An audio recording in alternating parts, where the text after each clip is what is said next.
เจ้าย่านพักกระเดา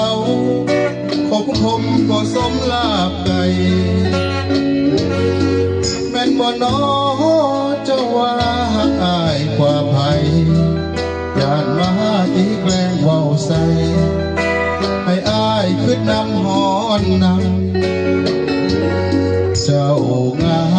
มลาวันเปรียบป่านางฟ้าย่านวาสนาก็สมคู่ควรงามคำเจ้าเป็นหงส์สูงทรงก็อายกาดังเมื่อใดปล่อยใจทะลักย่านเจ้าทำให้อายช้ำใจย่านเด้ย่านใจเทมาเศรษฐีเงินทางมาอ่อนพานางจากไปอายเป็นคนติดดินคือหัวสิ่งใคร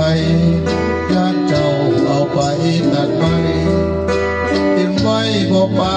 โปรกิน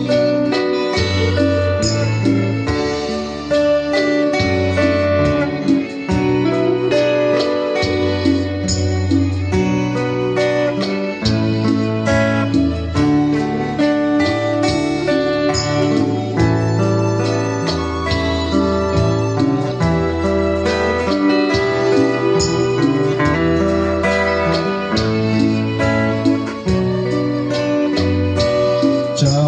งามลาวันเรียบป่านางฟ้าย่านวาสนาบ่สมคู่ควรงามคำเจ้าเป็นหงส์สูงทรงบ่อายกาดังเมื่อใดปล่อยใจทะลักย่านเจ้าทำให้อายช้ำใจย่านเย่านใจเพมาเศรษฐีเงินทางมาอ่อนพานางจากไปอายเป็นคนติดดินคือหัวสิ่งใครย่านเจ้าเอาไปตัดไปทิ้งไว้บ่ป่าโปร่งดินอายเป็นคนติดดินคือหัวสิ่งใคร